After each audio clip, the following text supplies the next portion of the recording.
In last session, we had started with the history of South India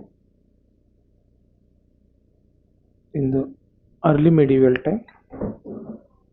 So sometimes it overlaps with ancient period also, because most of the dynasties of South India, they also flourished in a times contemporary to that of Guptas also.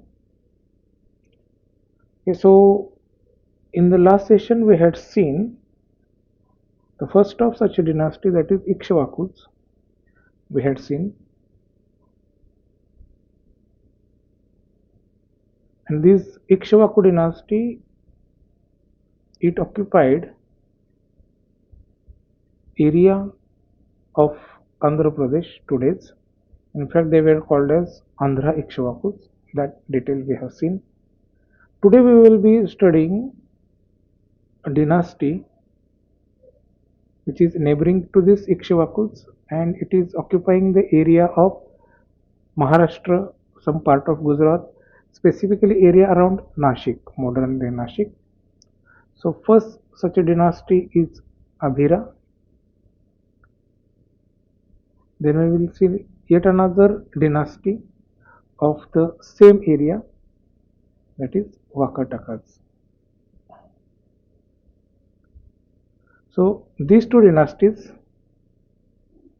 Abhira and Vakataka dynasties, both these dynasties covered the area of today's Maharashtra. So more or less the capital part of this dynasty was area around Nashik. So first we will see Abhira dynasty, then we will go for Vakatakas. Now these two dynasties, unlike Gupta dynasty, did not ruled for that much time span. ह्या दोन्ही dynasty, ह्या दोन्ही राजवटी जास्त काळ राजवट करू शकल्या नाहीत. त्यातल्या त्यात अभिरा आणि वाकाटकांचे कम्पेअर करायला गेलं तर वाकाटकांची राजवट थोडी जास्त चालली. But both these dynasties, Abhira dynasty and Vakataka dynasty, they were follower of Vedic religion or Brahmanic religion. So in that sense, they are important from exam point of view. Okay, first we'll see the Abhira dynasty. So roughly map shows the extent of Abhira dynasty. And the last dynasty Ikshvaku, just we had seen, it was over this area Ikshvakus, and immediately neighbors were these Abhiras. Now we will study this Abhira dynasty in bit detail. थोडं तपशिलात आपण ह्या अभिरा डिनास्टीची माहिती घेऊया, कारण ही आपल्या महाराष्ट्रातील राजवट आहे. So first we will study origin and background. हे कोण होते, अभिरा डिना राजवटीचे लोक कोण होते याची माहिती घेऊ. तर सगळ्यात महत्त्वाची गोष्ट लक्षात ठेवायची, तर अभिरा डिनास्टीचं रूट हे ट्रायबल रूट आहे. Tribal roots.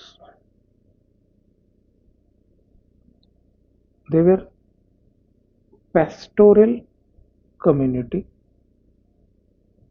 पशुपालन करणारी ती कम्युनिटी होती. गोपालन, काउहर्ड्स. त्यामुळे यांना कधी कधी गवळी राजास असं सुद्धा म्हटलं जातं. की तर कोणत्या राजवटीला किंवा राजवटीतील राजांना गवळी राजा म्हणले जायचं, तर ते अभिराज महाराष्ट्रात प्रामुख्याने होती. आणि त्यांचा पशुपालन हाच मुख्य स्रोत होता. आणि यांचा मेन्शन आपल्याला बऱ्याच टेक्स्टमध्ये सापडतो. अगदी महाभारतामध्ये सापडतो. महाभारतामध्ये असं ते अभिरा लोक सरस्वती नदीच्या किनारी राहत होते असं उल्लेख सापडतो. आणि पुराणांमध्ये सुद्धा बऱ्याच सापडतो. तर ही पुराणं जी आहेत ती गुप्ता काळांच्या मध्ये लिहिली गेलेली आहेत आणि देवी देवतांच्या दंतकथांच्या बरोबर त्यात राजांची सुद्धा माहिती असते तत्कालीन किंवा थोड्या वर्षांच्या पूर्वी झालेली लिनेज ते देतात. तर काही पुराणांच्या मध्ये या अभिरा डिनास्टींचा सुद्धा उल्लेख सापडतो आणि त्यांच्या इन्स्क्रिप्शनवरून हे आपल्याला कळून ते पॅस्टोरल होते आणि ते क्लेम्ड ते स्वतःला काय म्हणायचे, यदुवंशी.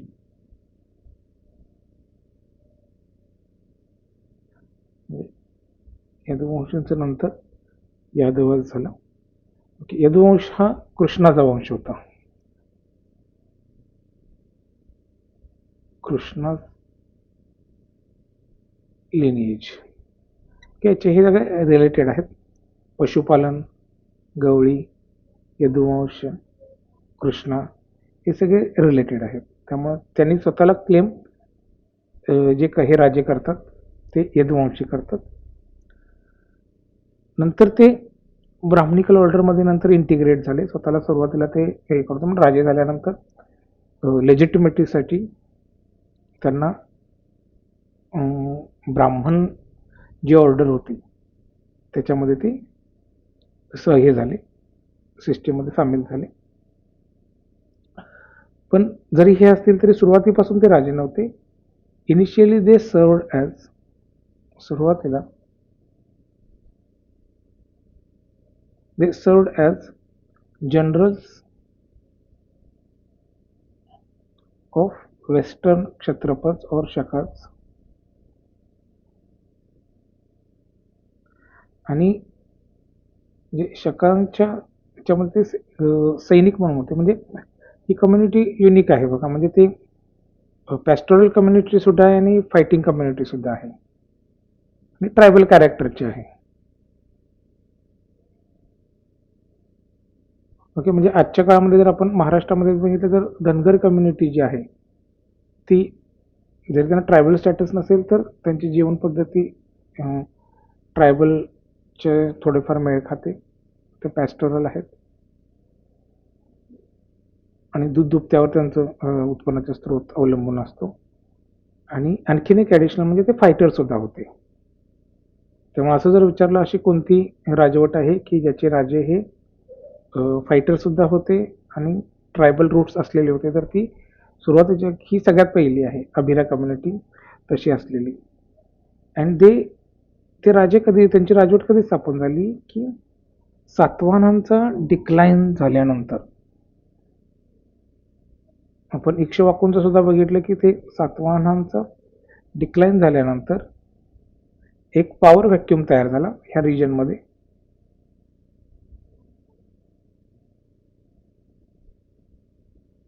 आणि त्याचा फायदा ह्या अभिरा डिनास्टीच्या राजाने घेतला. आणि हे कधी झालं, हे मिड 3rd सेंचुरी. ओके, म्हणजे साधारणपणे रफली 248 CE च्या दरम्यान या गोष्टी झाल्या.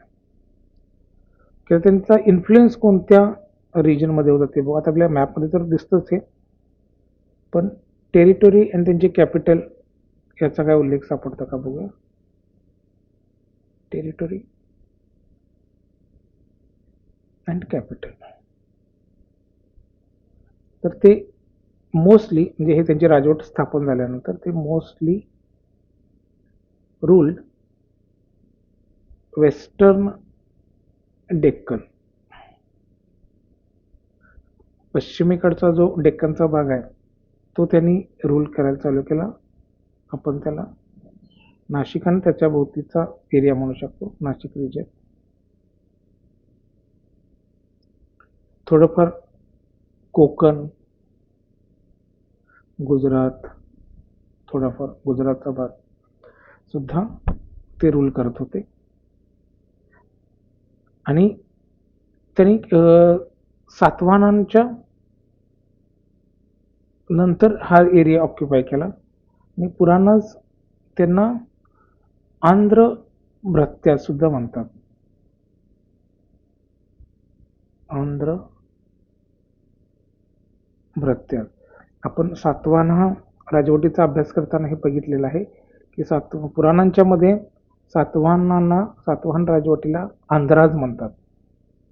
तर आणि ह्या अभिरांना काय म्हटलंय? आंध्र भ्रत्याज. भ्रत्याज.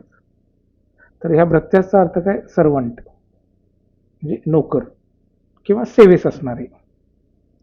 तर हे जे आहे ते सातवाहनांचे म्हणजे हे दाखवतं काय पुराणांच्या उल्लेखावरून की initially they were working for the Satavahana आणि ते वीक झाल्यानंतर त्यांनी हा एरिया आहे तो हे केला. कॅपिटल बाबत काही माहिती मिळत नाही स्पेसिफिकली. जसं इक्ष्वाकूंच्या आपल्याला स्पेसिफिक विजयपुरी हे मिळतं तसं अभिरांचं मिळत नाही. नो फिक्स कॅपिटल मेन्शन कुठल्या इन्स्क्रिप्शन मध्ये आपल्याला सापडत नाही. पण नाशिकच्या ज्या केव्ज आहेत ओके ही त्यांची मुख्य साईड असल्यामुळे आपण असं डिड्यूस करू शकतो. खात्रीशीर सांगू शकत नाही की कदाचित नाशिक ही त्यांची कॅपिटल असावी, बट नॉट हे फॅक्ट नाही आहे. महत्वाचं केंद्र होतं इतकं आपण ते सांगू शकतो. त्यांची जर टाइमलाईन बघितली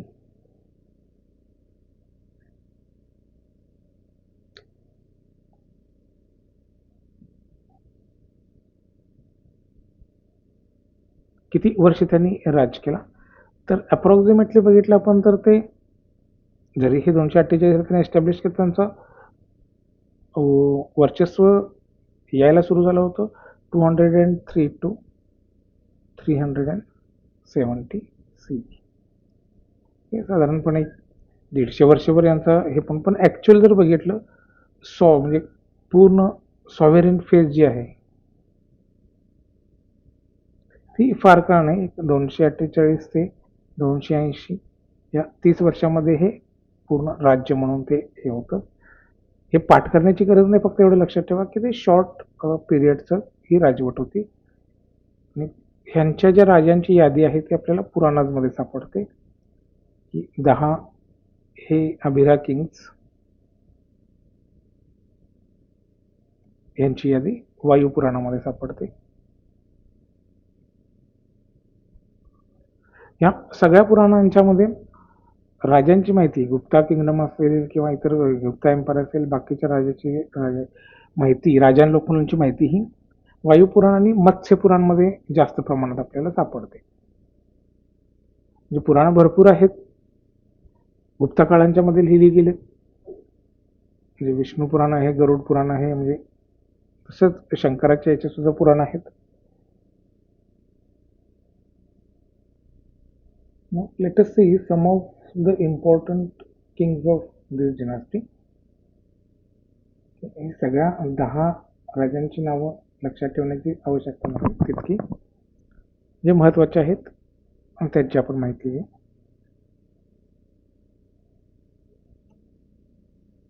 important rulers of Abhira dynasty.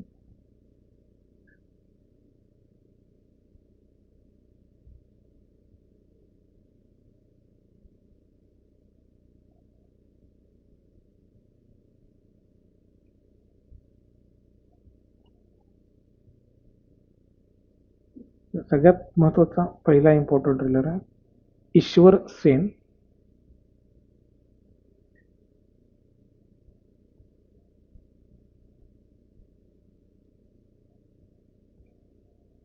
Okay याचा कालावधी साधारणपणे 248 सीई 275 सीई इथपर्यंत मानला जातो. आणि हा जो आहे हा राजा जो आहे he is considered as founder of this independent dynasty. म्हणजे अगोदर जे he was use to before Ishwarsena. ईश्वरसेनाच्या अगोदरचे जे आहेत तर ते सातवाहनांच्यासाठी काम करायचे. तर यानं पहिल्यांदा स्वतंत्र राजवट स्थापन केली. He was son of Shivdatta. तर हे नाव लक्षात ठेवायची गरज नाही, पण हे नाव लक्षात ठेवा. ईश्वरसेना हे करावं लागेल. आणि हे आपल्याला नाशिक इन्स्क्रिप्शन मधून आपल्याला त्याच्या पाहायला मिळतं. अँड ही स्टार्टेड अभिरा इरा, म्हणजे त्यानं कालगणना सुद्धा स्वतःच्या नावानं चालू केली, स्वतःच्या राजवटीनं. अभिरा इरा. ओके. तर हे अभिरा इराच नंतर लेटर इट इज नो, ही जी कालगणना आहे ही नंतर म्हटली गेली कलाचुरी किंवा कालाचुरी चेडी इरा. की आपण एन्शियंट इंडियाच्या याच्यामध्ये बघितलेलं आहे की ते राजे लोक काय करायचे की स्वतःचं नाव सिद्ध होण्यासाठी स्वतःच्या नावानं किंवा राजवटीच्या नावानं का कालगणना सुरू करायची. तर ईश्वरसेनानं ही अभिरा इरा सुरू केला. तोच नंतर जाऊन कलाचुरी किंवा चेडी इरा या नावानं ओळखला जाऊ लागला. आणखीन एक महत्वाचा यांचा रोल म्हणजे शेवटचा वाशिष्ठीपुत्र वसुसेन.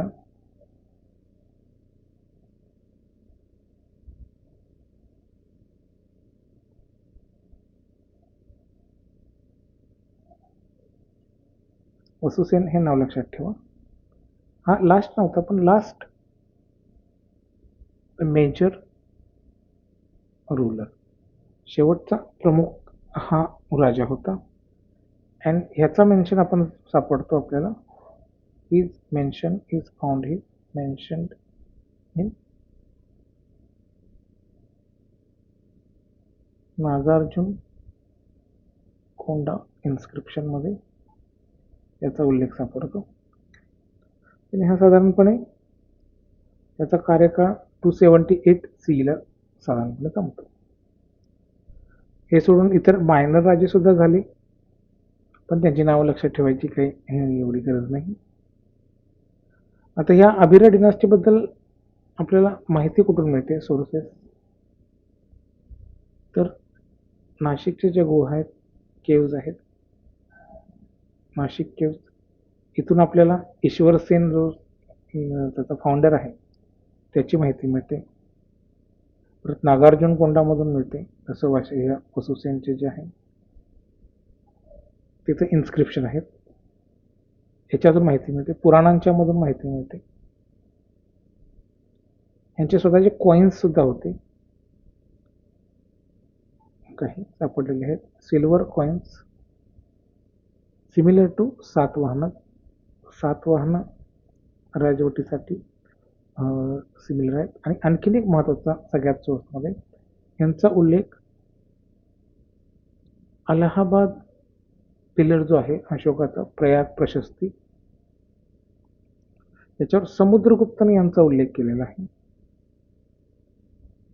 आपण बघितलेला आहे गुप्ता पिरियडचा अभ्यास करताना समुद्रगुप्तांच्या पिलरवर कोणत्या कोणत्या राजांना हरवलं, त्यांचे मांडलिक झाले, याचे नावासहित त्याच्यावर उल्लेख केलेला आहे. त्यात ह्या अभिरांचा उल्लेख ऐकतो. तर ह्या अभिराजना त्यांनी काय म्हटलेलं आहे? Frontier kingdom. फ्रंटियर किंगडम म्हणजे बॉर्डरवरचे राज्य. म्हणजे आपण म्हटलं ह्यांच्या पश्चिमेला, महाराष्ट्राच्या पश्चिमेला समुद्रच आहे, तर हे शेवटचं होतं kingdom. And it is a frontier kingdom paying tribute.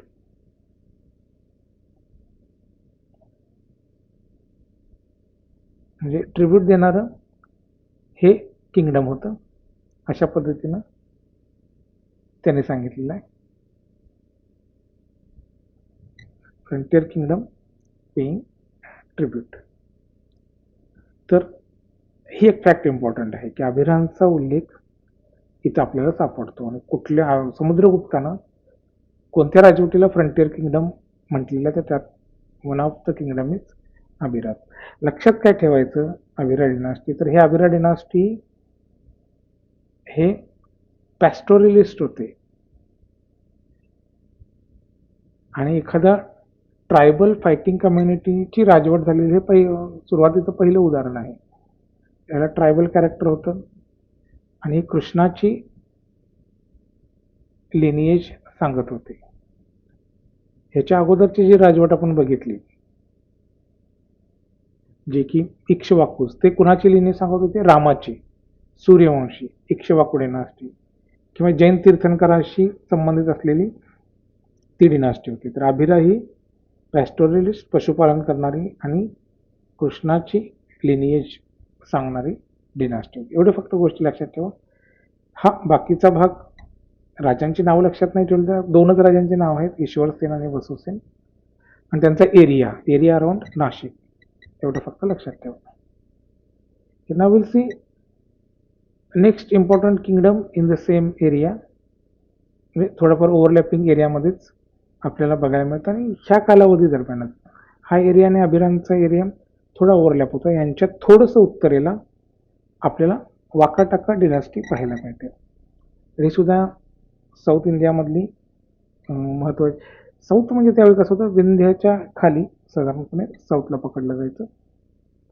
So will see now the next dynasty of the study, Vakataka dynasty.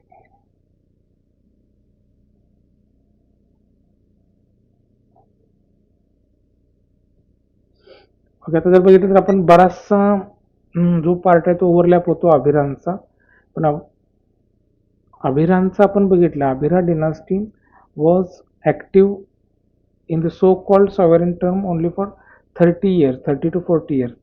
30 ते 40 वर्ष त्याने स्वतंत्र राजवट म्हणून काम केलं आणि नंतर ते वाकाटाकांच्यामध्ये ते ओव्हरलॅप झाले होते. तर साधारणपणे ह्या वाकाटाकांचा आपल्याला एरिया सापडतो आणि ज्यावेळी इथं वाकाटाका होते त्यावेळी इथं संबंध ह्या एरियामध्ये इकडून इथं सगळे गुप्ता पार्ट होता गुप्तांचा. So they were contemporary of Gupta empire. Gupta एम्पायरचे शेजारी होते आणि यांच्यात मॅट्रिमोनियल अलायन्स सुद्धा झालं होतं. त्यावेळी गुप्ता एम्पायरचा इन्फ्लुएन्स एवढा होता, म्हणजे इथून जवळपास एवढाच होता. म्हणजे वाकाटाका हे इनडायरेक्टली गुप्ता एम्पायरचाच भाग होता सो कॉल्ड. त्यामुळे गुप्ता एम्पायर हे आपण साम्राज्य म्हणतो. की आता आपण ह्या डिनास्टीचा थोडा अभ्यास करू.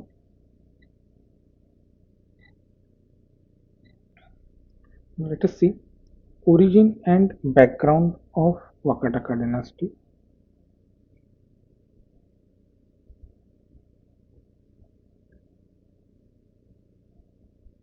हे वाकाटाका डिनास्टीचे राजे कोण होते? So the founder of this dynasty was king name Vindhyashakti. Vindhyashakti नावाचा राजा होता, त्यानं ही राजवट स्थापन केली. याचा कार्यकाल आपल्याला 250 ते 270 इसवी सन इथपर्यंत पाहायला मिळतो. He was Brahmin.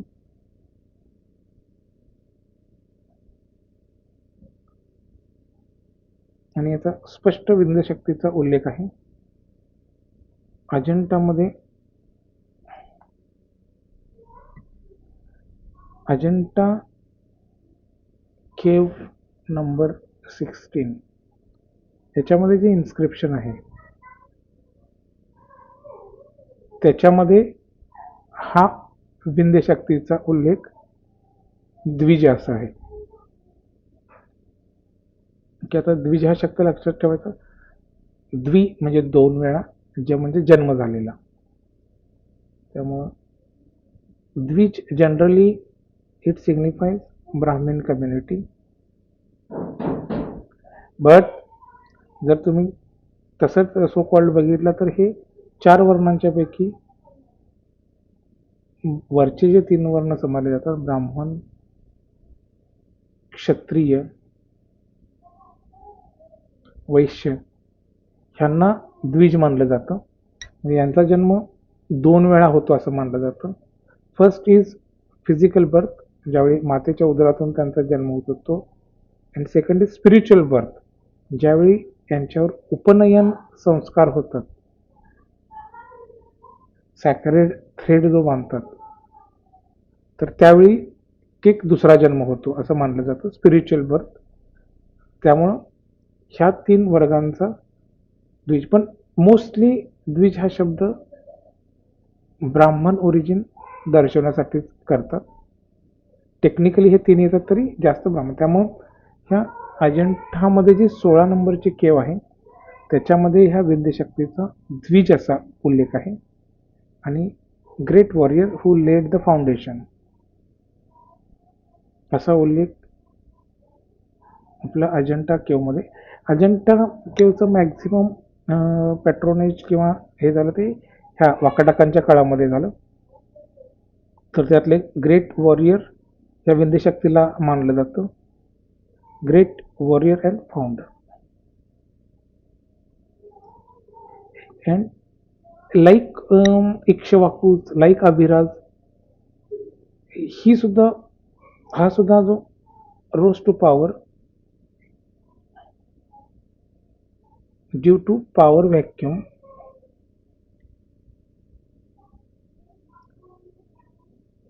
After Satavahana decline.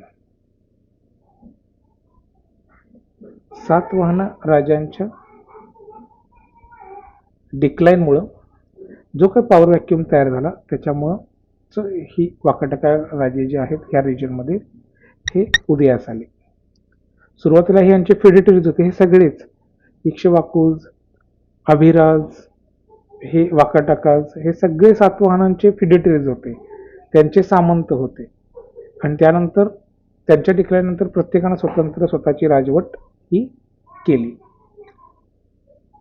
Religious policy जर बघितली कोणत्या रिलिजियनचे, तर ऑब्व्हियसली ते ब्राह्मणिक रिलिजनचे असल्यामुळं प्रायमरीली देवेर शैव होते, शिवाला मानणारे होते. विष्णू डिव्होटी सुद्धा होते, पण primary they were Shiva. But most of the thing is they were tolerant, ते सहिष्णू होते. ते पॅट्रोनाइज, त्यांनी राजाश्रय दिला, किंवा जरी स्वतः ते वैदिक रिलिजन फॉलो करत असेल, ते पॅट्रोनाइज बुद्धिझम या काळामध्ये महायान बुद्धिझमाची फ्लरिश जास्त आली, आणि जैनिझम ऑल्सो. त्यामुळे अजंठा ह्या भागामध्ये ज्या केव्ज आहेत ते काही केव्ज बुद्धिझमला सुद्धा डेडिकेटेड आहेत, जैनिझमला सुद्धा डेडिकेटेड आहेत, आणि शिवाला सुद्धा डेडिकेटेड आहेत. यात आपण टेरिटोरी आणि एक्सटेंट बघू वाकाटका किंगडमचं.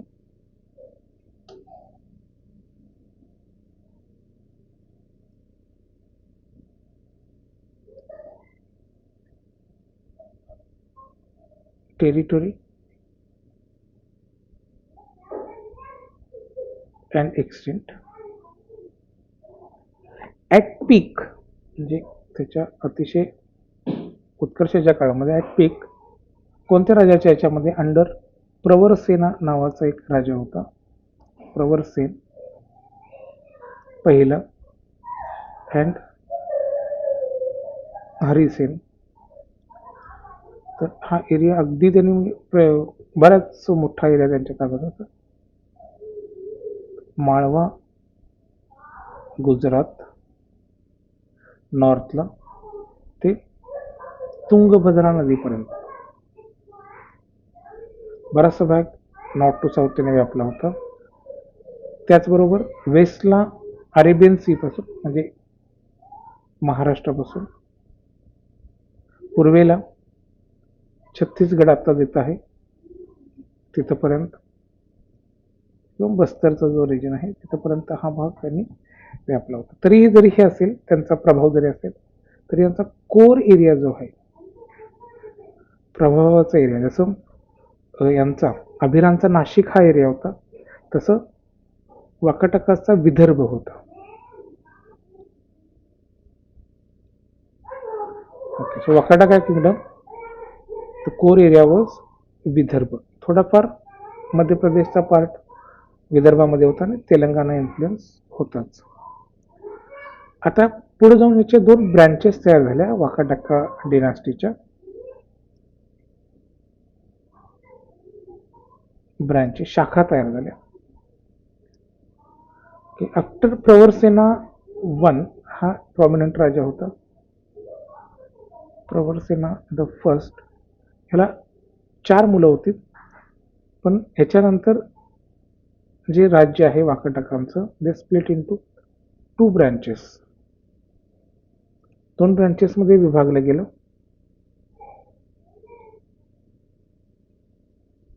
त्यातली पहिली ब्रँच जी होती ती प्रवरपुरा किंवा नंदीवर्धन ब्रँच, हे नागपूर जवळ होतं, कॅपिटल होती यांची नंदीवर्धन. अर्थाचं नंतर पवनार प्रवरपुरा असं नाव झालं.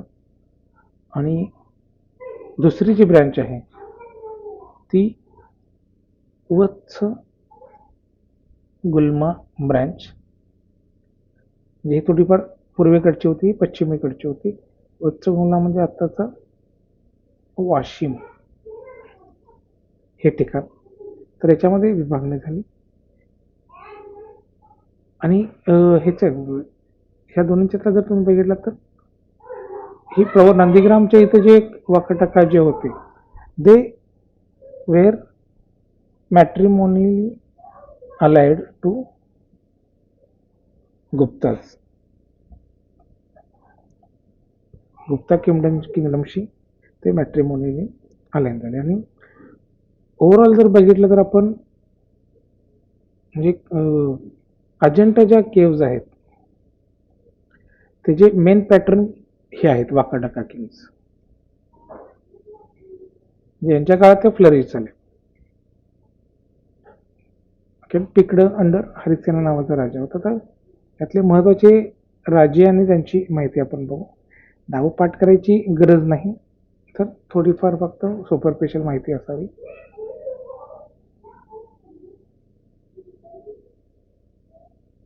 आपण बघितल्याप्रमाणे विंध्यशक्ती हा त्यांचा फाउंडर होता.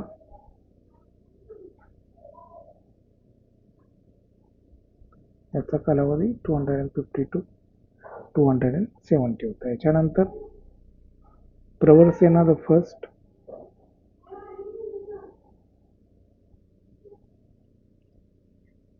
ओके, हा सक्सेसर होता. यानं एक्सपान्शन केलं, युनिफाईड केलं, एक्सपान्शन केलं आणि जवळपास 60 वर्ष यानं राज्य केलं, 270 ते 330 CE पर्यंत.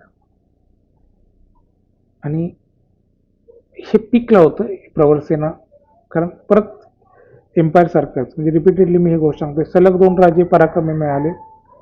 त्यांची 20 वर्षे, याची 60 वर्षे, 100 वर्ष. तर ते खूप सामर्थ्यवान राजवट तयार झाली. ह्यानं टायटल घेतलं सम्राट म्हणून, एकमेव वाकटका राजा ज्यानं सम्राट ही उपाधी घेतली, प्रवरसेन. आणि याच्या काळामध्ये खूप हे झालं होतं, फ्लरिश झालं होतं. याच्यानंतर गौतमीपुत्र नावाचं एक होतं.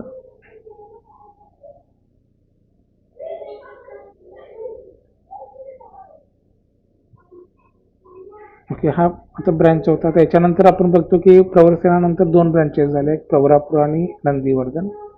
तर हा नंदीवर्धन ब्रँचचा होता. आणि हा कशासाठी लक्षात ठेवायचा गौतमीपुत्र, तर ही मॅरिड नागा प्रिन्सेस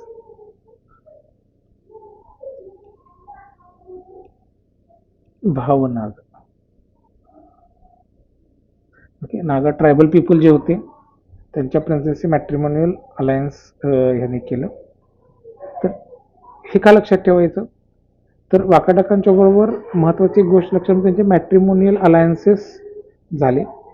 तर त्यातल्या गौतमीपुत्रनं नागा प्रिन्सेस बरोबर मॅट्रिमोनियल अलायन्स झालं. आणि आणखीन एक याचा नंतर राजा होता रुद्रसेन. Rudrasen the second. हा जो राजा आहे तो साधारणपणे 390 to 395 5च वर्ष जगला. But the important thing is he married प्रभाव म्हणजे गुप्ता एम्पायरची जी प्रिन्सेस होती प्रभावती, आपण गुप्ता एम्पायरचा अभ्यास करताना पाहिले, त्याच्याशी मॅरेज झालं चंद्रगुप्त सेकंडची मुलगी. आणि त्याच्यामुळे काय झालं, आणि हा मरण पावल्यानंतर या वाकाटका राजवटीचा कारभार इनडायरेक्टली ही प्रभावती गुप्ताच बघू लागली. म्हणजे त्यांचा छोटा राजकुमार होता रिजंट म्हणून, ही डिफॅक्टो रुलर होती प्रभावती गुप्ता. आणि ही ज्या घराण्यातून आली होती गुप्ता घराण्यातून, म्हणजे जवळपास ते गुप्ता घराणंच कंट्रोल करत होतं, कारण त्यांची मुलगीच हे होती डिफॅक्टो रुलर होती. त्यामुळं दोन मॅट्रिमोनी लक्षात ठेवायचं. Gautamiputra married Naga princess, Rudrasena two married Gupta princess Prabhavati Devi. याच्यानंतर बरेचसे राजे हे मिळतात. तसेच वत्सगुल्मा राजेमध्ये सुद्धा आपल्याला बरेचसे हे मिळतात, रेफरन्सेस मिळतात राजांची. सगळ्यांची नावं लक्षात ठेवायची काही आवश्यकता नाही. तर शेवटचा एक राजा वत्सगुमला याच्यातला एक फक्त लक्षात ठेवा, हरिसेना नावाचा हा प्रॉमिनंट राजा होता. खूप नंतर 475 to 510 CE पर्यंत याचा राजा होता. आणि हा वत्स गुल्मा ब्रँचचा हा राजा होता. आणि ही जी ब्रँच होती याने सुद्धा पीक अनुभवलं. म्हणजे ह्या काळामध्ये एक तर प्रवरसेना फर्स्टच्या काळामध्ये वाकाटकाने पीक अनुभवलं, आणि हरिसेनाच्या काळात एक पीक अनुभवलं. ह्या काळामध्ये सुद्धा बरंच अवंती, कोसला हा भाग अधिपत्याखाली होता. कलिंग, आंध्रा इथंपर्यंत इनडायरेक्ट इन्फ्लुएन्स होता वाकाटका डायनास्टीचा. तर हे साधारणपणे महत्त्वाचे राजे आहेत दोन्ही. ह्यात लक्षात महत्त्वाचं काय, नावं लक्षात तर बऱ्या एवढेच कमी आहेत हे ठेवा, पण कोणत्या राजवटीच्या वत्सगुमला आणि नंदीवर्धन अशा दोन ब्रांचेस झाल्या असं जर विचारलं तर ती राजवट वाकाटका असणार. त्यात आपण थोडीफार सोर्सेसची माहिती घेऊ. ॲडमिनिस्ट्रेशन कशी होती, सोसायटी कशी होती.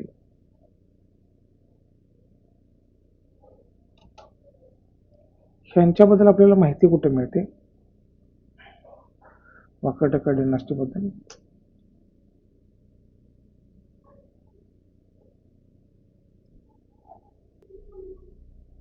If you see the sources,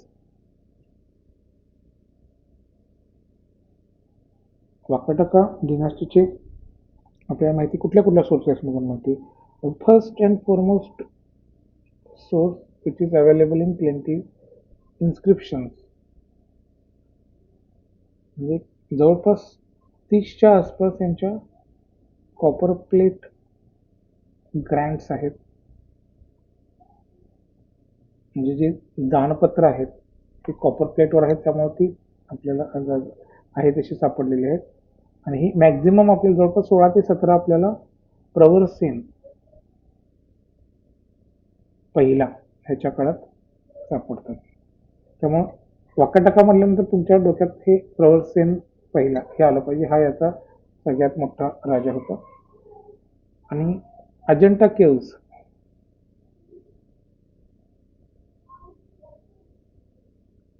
caves 16,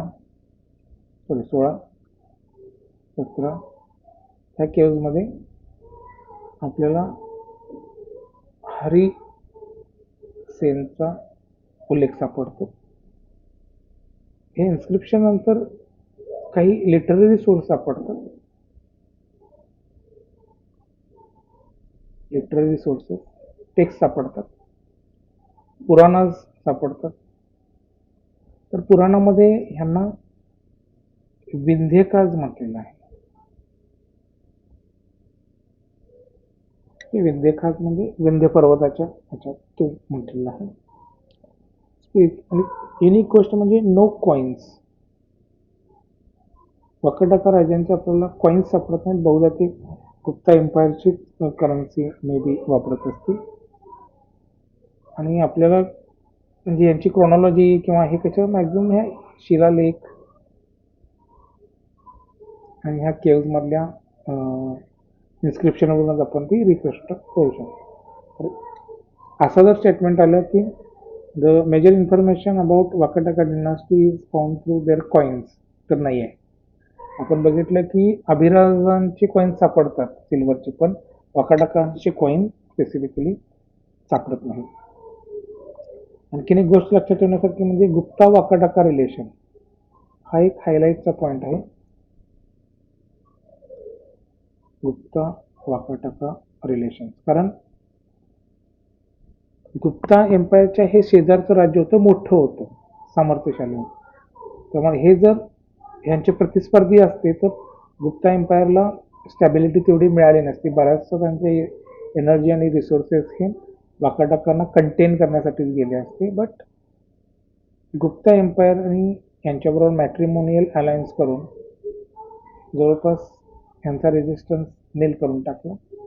म्हणजे चंद्रगुप्त सेकंड विक्रमादित्य जो आहे त्याची प्रभावती जी मुलगी आहे तिचं वाकाटका किंग जो रुद्रसेन आहे दुसरा त्याच्याशी केलं आणि ते स्ट्रॅटेजिक होतं.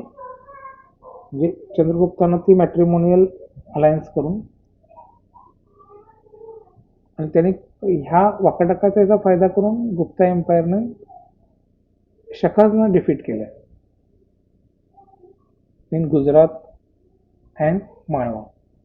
म्हणजे गुजरात आणि माळवा ताब्यात घेण्यासाठी वाकाटकांची मदत झाली गुप्ता एम्पायरला. जवळपास ही प्रभावती गुप्ता जी आहे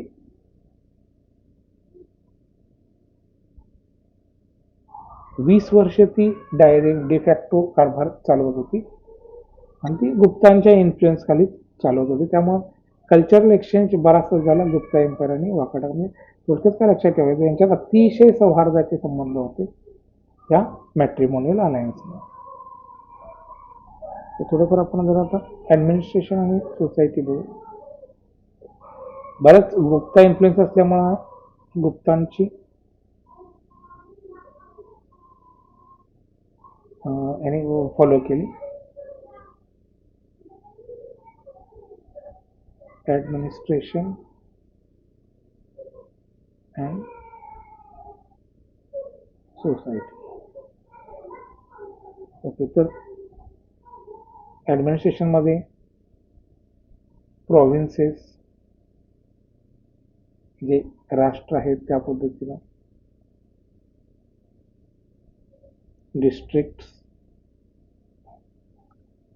भुक्ती होते, ऑफिशियल सेनापती कुमारामात्य ज्यांच्या ताब्यात प्रोव्हिन्सेस दिल्या जायचा ते होते. लँड ग्रँट्स विपुल प्रमाणात दिल्या गेल्या. लँड ग्रँट टू ब्राह्मिन्स या काळामध्ये. टेम्पल्स आणि ह्याला आपण काय म्हणतो बघितलेलं आहे गुप्ता याच्यामध्ये आपण अग्रहारा विलेजेस, म्हणजे अशी जमीन किंवा अशी खेडी की ज्यांच्या उत्पन्नातून ह्या मंदिराची देखभाल किंवा ब्राह्मणांना त्याचा मोबदला म्हणून ती दिली जायची. वर्ण सिस्टीम होती, चातुर्वर्ण सिस्टीम होती, पण वाकाटका किंगडम मध्ये ती फ्लेक्झिबल होती थोडीफार. इंटरकास्ट मॅरेज अलाउड होतं.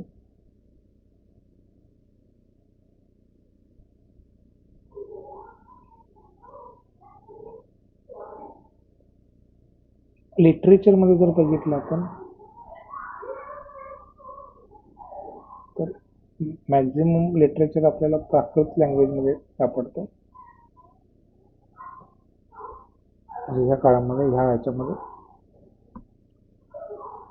आणि आर्ट मध्ये जर बघितलं तर हा पिरियड जो आहे तो गोल्डन एज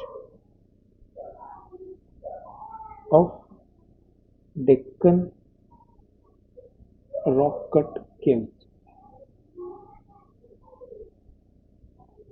म्हणजे अजंठा ज्या केव्ज आहेत त्याचबरोबर ह्याच पिरियडमध्ये इतर ठिकाणी सुद्धा ज्या केव्ज आहेत, रॉक कट केव्ज, टेम्पल्स नाहीत, रॉक कट केव्ज चा गोल्डन पिरियड हा वाकाटाका पिरियड मानला जातो. आणि अजूनही अजंठा आहे त्याचा पुरावा आहे, साक्ष आहे. रिलिजन जर बघितला तर ह्यांचा शैव बेसिस होता, but they also give patronage to Buddhist religion.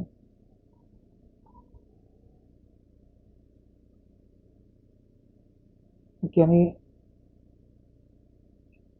हे जर अजंठा केव्ज मध्ये जर बघितलं तर केव नंबर 1, 2, 16, 17, 19, 26 ह्या मेजर केव्ज ज्या आहेत त्या, आणि याच्यामध्ये स्कल्पचर, बुद्धाचे इमेजेस आहेत, जातका टेल्स आहेत, म्युरल्स आहेत, पेंटिंग्स आहेत. हे जरी ते शैव असतील, जरी ते हे असतील तरी बुद्धिस्ट रिलिजनशी संबंधित बऱ्याचशा याला त्यांनी पॅट्रोनेज दिलं आणि हे केलं, प्रभाव होताच. म्हणजे ते टॉलरंट होते. शुंगांसारखे ते पर्सिक्युटर नव्हते बुद्धिस्ट ह्याचे. एकूण काय लक्षात ठेवायचं, वाकाटका डिनॉस्टी ही बऱ्यापैकी त्यांनी गुप्ता एम्पायरची फॉलो केलं ड्यू टू मॅट्रिमोनियल अलायन्स.